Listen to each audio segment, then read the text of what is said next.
Trapping is my cultural heritage.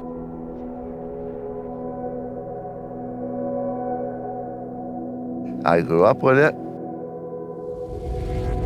and I'll die with it.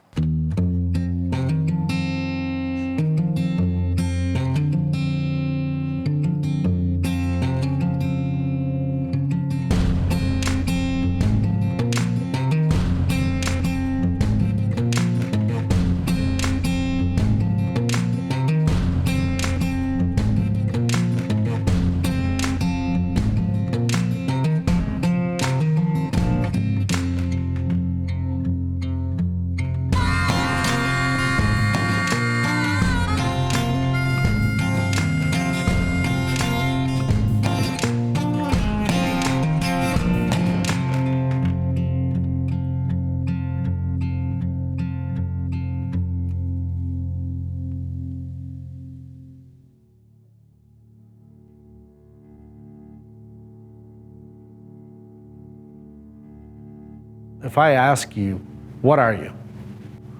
For all of us, something comes to mind virtually immediately if we're asked that question. What are you? One word, whether it's I'm a father or I'm a photographer. We all have that one term. So when someone's term is I'm a trapper and you tell them that that doesn't matter, that trappers are all horrible, what have you done to that person without contemplating any value of their humanity and their individuality? My grandson Keaton came up to me and he says, Grandpa, we're gonna trap this year, aren't we? And I said, absolutely. Anything I can do to encourage youngsters to get into it, I'm gonna do it. Jordan. My son's name is Keaton. So he was born the 4th day of trapping season one year. So his birthday always falls around trapping season. And I think it was his 3rd birthday. It was actually the first day. We started taking him out. I'm lugging that beaver up. You're gonna lug that beaver up? You wanna lug this one? Yeah. This one's bigger. Oh my gosh. It's a family affair for a lot of people. Keaton's got the front. It helps form you as a human being, as a productive, respectful member of society. I have 2 young daughters. They trap with me all the time. I do think I will trap when I'm older because my dad's a big trapper and my sister is too. It kind of runs in the family. I'm Katie Taylor, more from East Randolph, and this is my father who recently got me into it. They are getting an invaluable experience of wildlife and what it means for wildlife to be part of our life. Just a little bit further. My name's Alex Grimes. I am with my grandfather, Brent Tayon here. There's a fisher.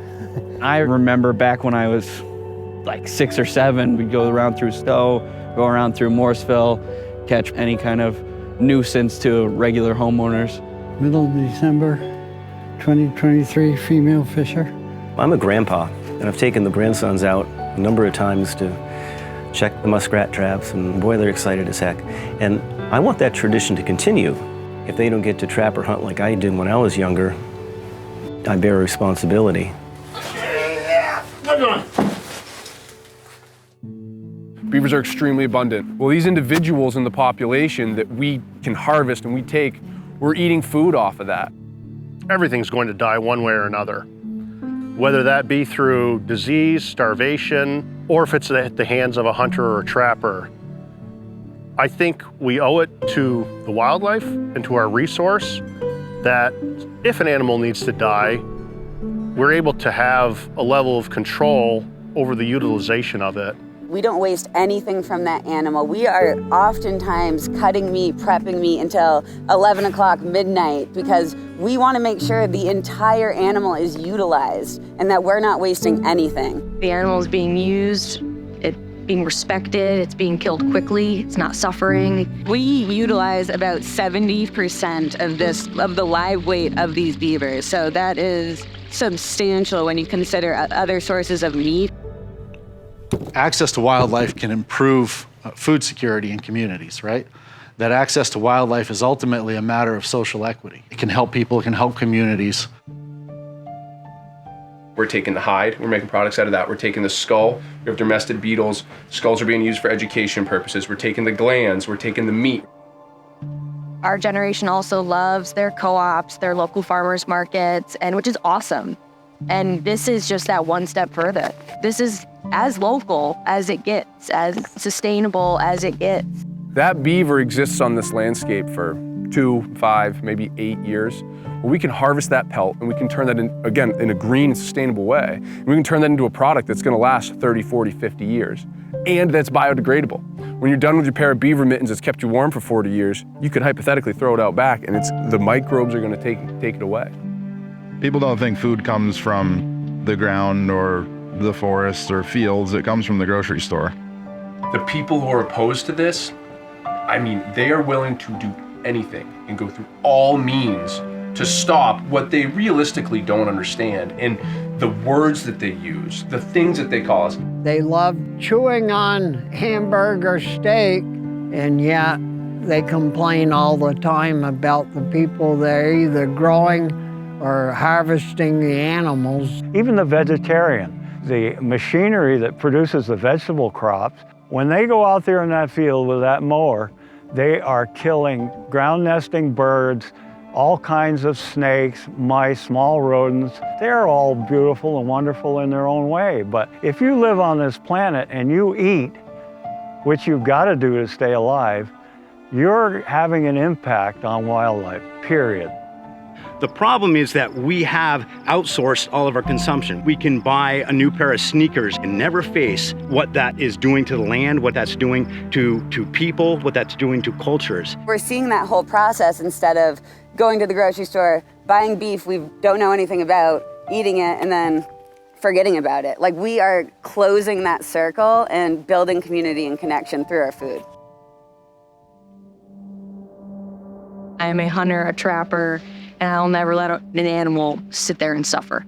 We take joy in seeing an animal that we set a trap for in the trap, but we take no joy in killing it. It's not like my quota of bloodlust is filled today. These people are not what you think they are, and unfortunately the bad rep that sportsmen and sportswomen get is just from, unfortunate things online that kind of get taken out of context. They will dox members of the community. People who are not part of the political conversation, just individuals living their lives with their children. A 13-year-old girl who had trapped her first beaver, her mother wrote this eloquent post about how much trapping had helped her develop, and how it had helped her in her schooling and in her social life and all this other stuff. And they turned it into this terrible thing for that family by posting a link to that and saying, here, go tell these people what you think.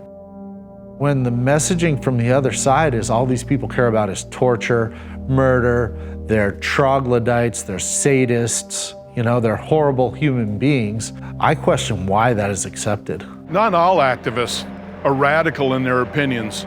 There are many that will work with us and the Fish and Wildlife Department to manage wildlife correctly. And that's the way Vermonters solve problems, is working together and not demonizing one another, not threatening one another.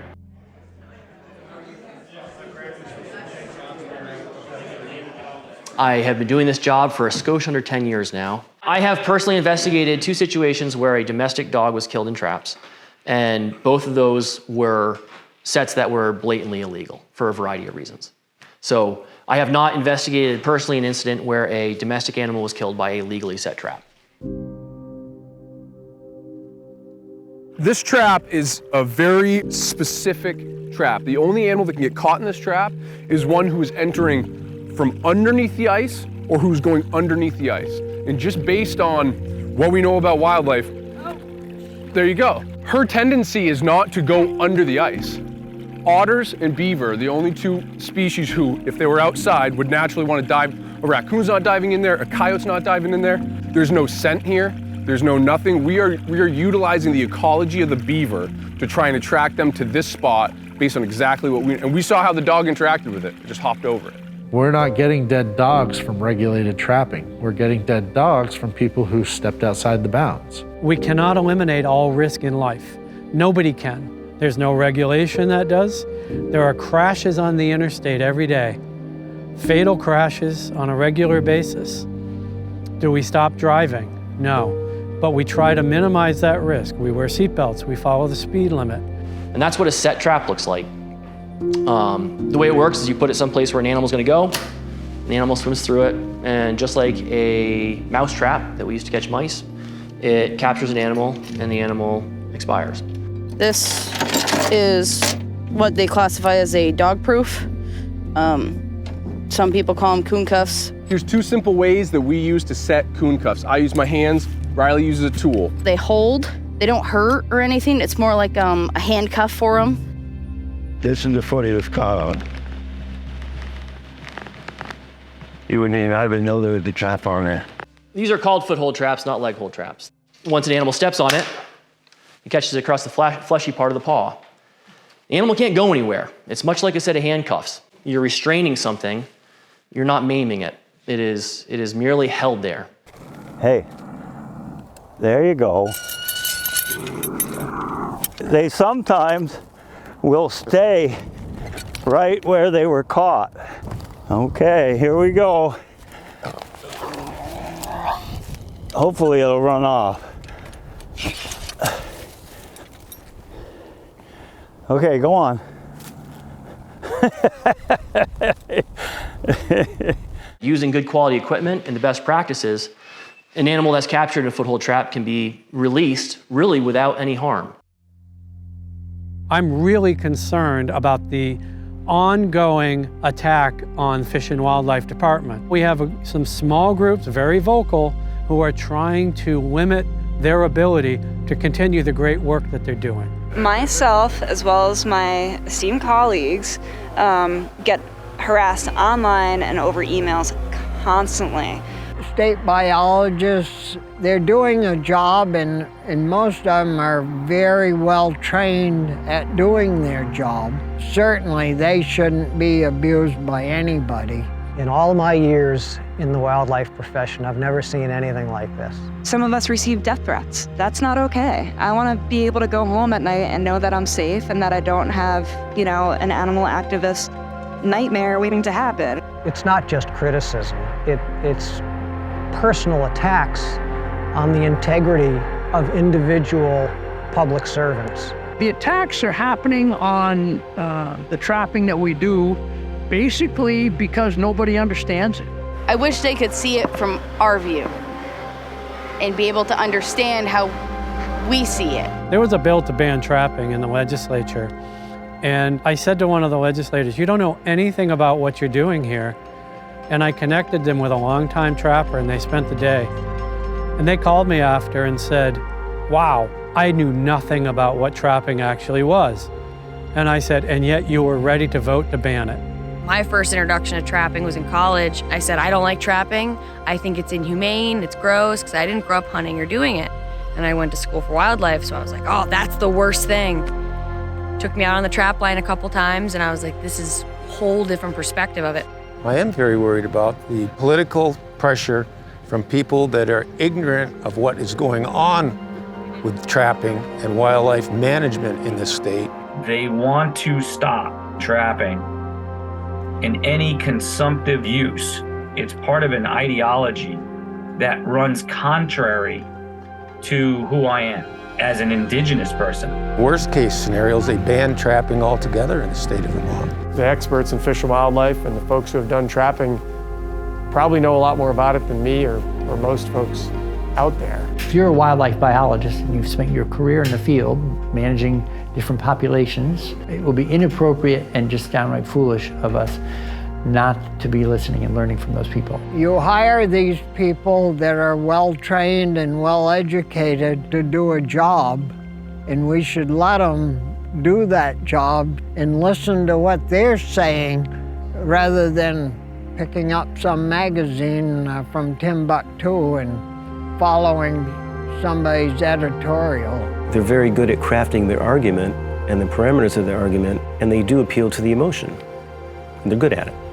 Here at the department, we deal in facts and we deal in science. I have a difficult time relating to folks that want to take the argument and personalize it and demonize not only us, but the people who participate in these activities. Our role is to be honest and credible and provide facts. And unfortunately, some people are not held to the same standard. So they can get away with lying. They can get away with, twisting the truth on things.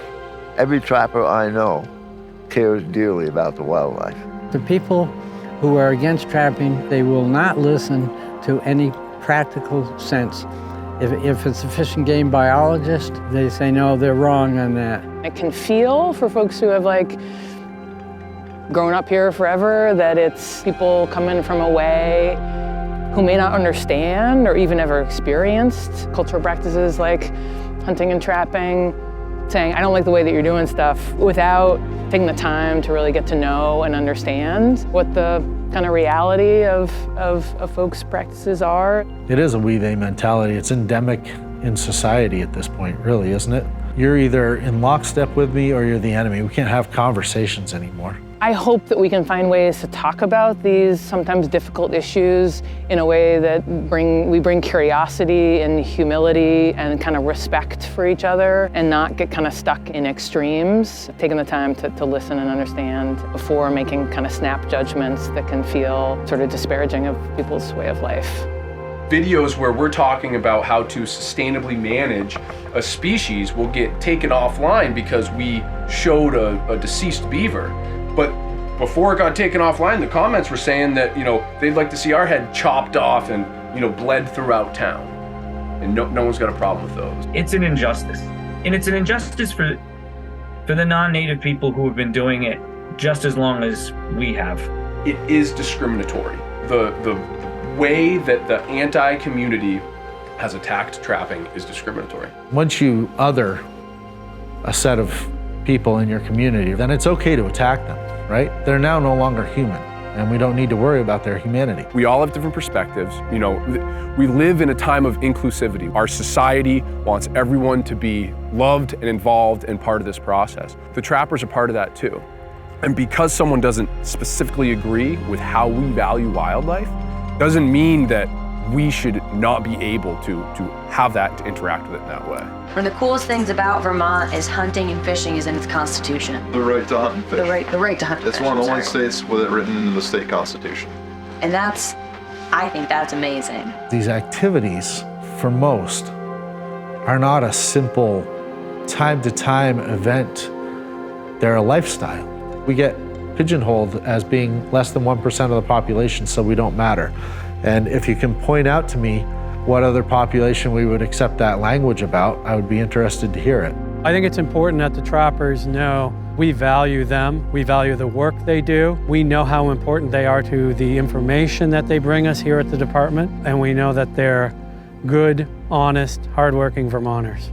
What I love about living in rural Vermont, again, is it's a variety of folks doing a variety of different things, and we may not agree on everything, but usually we show up and care for each other, and I don't want us to lose that. We might do things differently, but that's okay. That's what's special about this place. We don't all have to dress the same and do the same things in our free time and look down on other people who do things differently. There's one bill to change trapping regulations to include best management practices. And before we could even get that through legislature, there are 2 more bills out to try to end trapping. I would urge decision makers to look beyond the emotion of this topic. Take a second and look at the science and listen to these people who have dedicated their lives to wildlife management. Listen to your biologists. None of them want bad things for wildlife. They are a proponent of trapping because it's a strong tool. It's very important that people on both sides of the issue pledge to disagree peacefully and to have these discussions like adults. If you have any questions, you should call the Fish and Wildlife Department. When we only look at a single issue without putting it in context of broader economics, broader social dynamics, I think we really do a disservice to the conversation.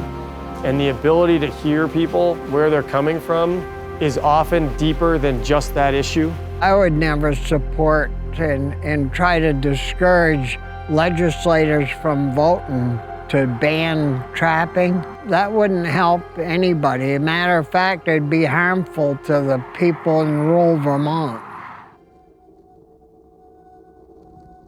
I think folks should look at trapping as a management tool. The information that trappers and hunters provide us is invaluable. If something is going wrong with a certain species of wildlife, oftentimes it's trappers who recognize it first. They are our eyes and ears all over the state. They're out there giving us information that we just couldn't get.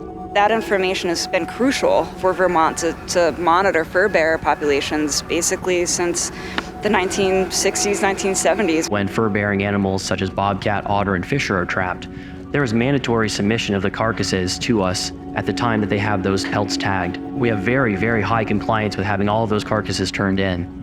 That provides us with an abundance of information that we couldn't get otherwise. Nowhere else in North America does such a data set exist. Vermont has some of the best data sets, especially fisher, in terms of long-term studies being conducted with these carcasses provided by trappers. We've been collaborating with other states throughout the Northeast, as well as with universities, to take tissue samples to determine, okay, are they exposed to rodenticides and to what extent? And from those results, we found out that in Vermont, as well as other states, that there is widespread exposure of rodenticides in fishers and bobcats. If they don't have the data, it becomes guesswork. If they don't have the data, they can no longer say anything with any kind of ability to be sure of what they're saying. It's a free service for us to learn so much about these species and to work on diseases and to learn about their ecology. With the numbers of beaver problems that we have, it could cost taxpayers tens of thousands of dollars and potentially hundreds of thousands of dollars to replace that voluntary service that trappers already provide. One of the biggest pieces of misinformation is that trapping reduces populations and that trapping is a threat to the future of these species. And that's simply not the case. We can always adjust what's allowed to be trapped based on population. Here in Vermont, we trap around the spiny soft-shelled turtle nesting areas. We use trapping to keep predators away from it so that this endangered species can successfully breed. Martin were extirpated, and then by using trapping, we were able to capture those species from Maine and New York and bring them back to Vermont, and now we have a population of martin. We have populations of fisher that were not here. We have populations of beaver that were not here.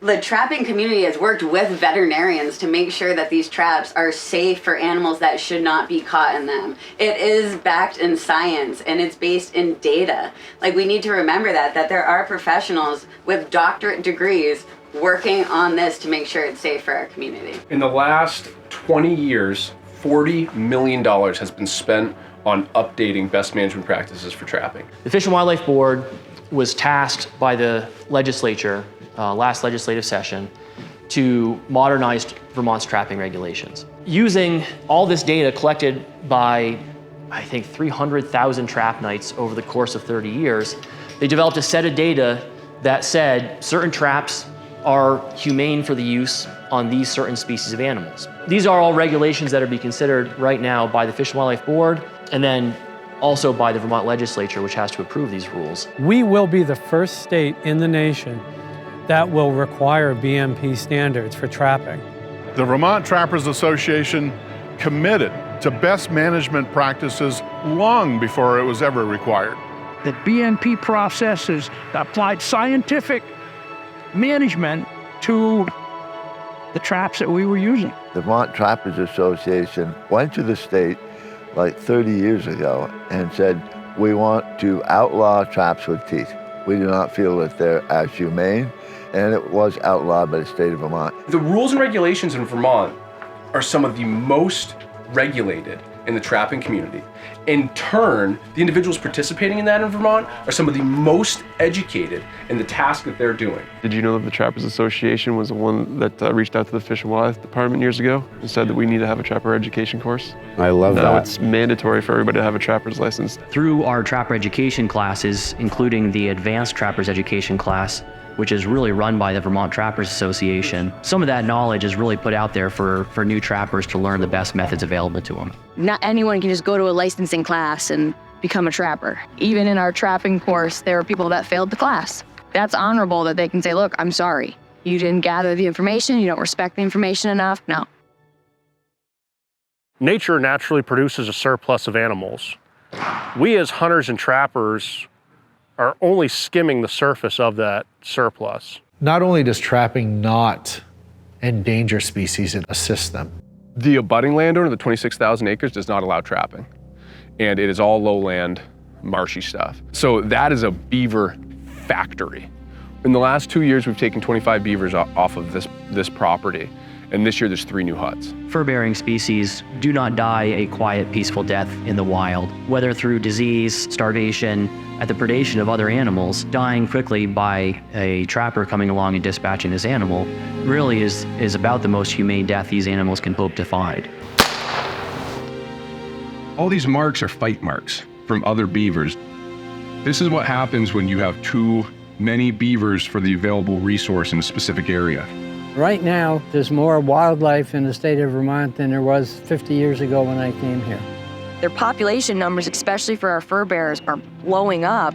They're not blowing up in a healthy, good way. They're running out of food. One spring, because of overpopulation, there was like 100 muskrats floating in the pond that were dead because they starved. There's a phrase, emerging infectious disease. Of those emerging infectious diseases, 75% of them have some kind of connection to wildlife. The pathogens that can affect us and domestic animals are the concerns of wildlife agencies as much as they are agriculture departments and health departments. Mange and distemper can be passed on to domestic animals, and rabies can be passed on to humans as well. And the more they go unregulated, they move into our urban areas, the more opportunity that they have to create a health hazard. To take away the trapper's ability to collect that animal is to undermine that effort to look for diseases which have implications in a wide variety of populations, including you and me. I've seen what overpopulation does and seen it for 47 years, dying of diseases, the most horrible death you could ever imagine. I've seen animals with mange, distemper, rabies, parvo, and it's not a pretty sight. When we had a big outbreak of rabies on the red fox here, it was 5 or 6 years you could not see a red fox, they were gone.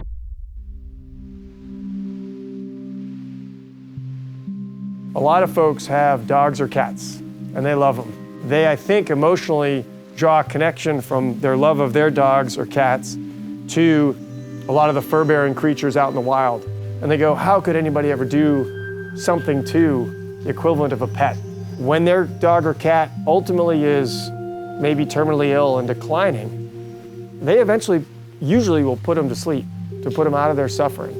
I trap in the vicinity of 20 coyotes a year, and 50% of them had mange. Any animal that has the mange mite looks terrible. It's a parasite that gets into their skin, and it forces them to scratch and scratch and scratch. A lot of the fur is falling out. Often there's no fur on the tail. The legs will be all bare, and they're miserable. Red fox is 100% fatal if they have mange, but they can live for several months, and usually they end up freezing to death in the wintertime because there's no hair left on their body. There's no question that a bullet is much more humane dispatch than an animal suffering with the mange, trying to survive a winter in Vermont. I've seen raccoons chasing people down a road when the rabies was heavy in Vermont. I've caught a lot of rabies animals and taken them out of dangerous situations around schools, around the library, underneath the restaurants. I put down 2 raccoons, one in the middle of Berry City at 10 o'clock in the morning on a playground. The biggest threat to our wildlife is the diminishing habitat. That is the crux of fur-bearer management right there. That's the stuff that we need to be focusing on, because without the habitat, the fur bearers will not be there. Vermont is slowly losing habitat, and the amount of human-wildlife conflicts is continually increasing. It wasn't only a few weeks ago, right in the field in back of the horse pasture, there was 5 coyotes. We're just half a mile from the main road. When the general public has conflict with wildlife, they call the game warden. The warden, has the ability to provide the name. Oh, well, Jake traps. Call him up. Without us, there's no resolution to conflict. In the event that regulated trapping is banned, I think that there would be this unfortunate view on fur bearers that doesn't exist now. These species might become more of what people view as pests. We don't want that perception of wildlife. I've trapped Berlin Pond for a lot of years. I trap it for the city of Montpelier. It's a water quality issue. This is a water source for the city of Montpelier. So if we had an abundance of beaver, it can create diseases like Giardia. Even though we have a good water system and a wonderful filtration plant, everything's got to be kept in check. You do hear conversations regarding beaver baffles. What we've discovered on our side is it generally just moves the colony to a different spot in our source waters, and it doesn't keep the impactual issues down. There is a place for beaver to not be bothered. The drinking water sources for communities and things that impact roadways, that is not the place for beavers to have large populations. They dammed it up to the point on the next road over that I lost a lot of field. Typically, this part right here where you see the most open water is no more than 20 feet wide. We had hundreds and hundreds of broccoli plants. A woodchuck was going up under there, and every night would clip the tops off of 200 or 300 plants. Over the course of a week, that's 2,000 plants, which is potentially even a couple $1,000s if they're full pound heads. This is a situation where the infrastructure of an airport is at risk. Water's lapping at both sides of the runway. There's been trains that have derailed because of erosion from beaver. A lot of our coon damage is actually on top of our bunker silos. They climb up there and rip into the plastic. Not only is it ruining plastic, ruining feed, but it's also feces on top of the bunk that gets into the feed and can make our cows sick. They start attacking cattle. We've lost calves to coyotes. They're going to get into their gardens. They're going to get into their houses, into their attics. If you look at the volume of coyote attacks in Massachusetts, it says something. Neighbors in Concord, Wayland, and Sudbury have reported attacks. A man and his dogs were attacked. They created that problem by banning trapping. Everybody in the legislature seems to be concerned with everybody's heritage except for ours. It's easy to have opinions about things, but it takes a lot more time and effort to slow down, listen to people, and then respect their point of view. My grandfather trapped, my dad trapped, he taught me to trap, and I taught my son to trap. It was a big part of our lifestyle. The outdoors is our church. This is where we feel so connected spiritually to our environment, to nature, to where we live. There's something about being out there in the early morning when that first light hits those leaves and color comes back into the world. It's just like the world is resurrected every day. When I'm out trapping, hunting, it's like you can feel the weight of life just coming off of you. I got into trapping, like many trappers, by my father. He raised us to live very close with the land, and I have tried my best to carry that on as a father. The reason I do any of this is for my kids and my grandkids. I want them to have the same opportunities and experiences that I've had. My name is Jim Taylor. I'm El New Abenaki, tribe of Vermont, also of the Cherokee and Choctaw people. I'm speaking on behalf of myself and a number of other indigenous people who reside in the state of Vermont. This is part of my culture. It's part of the culture of a host of non-native Vermonters. People don't respect that. They can respect the fact that a Native American does certain things because it's their heritage and it's their upbringing. It's the same for me. It's my heritage and my upbringing.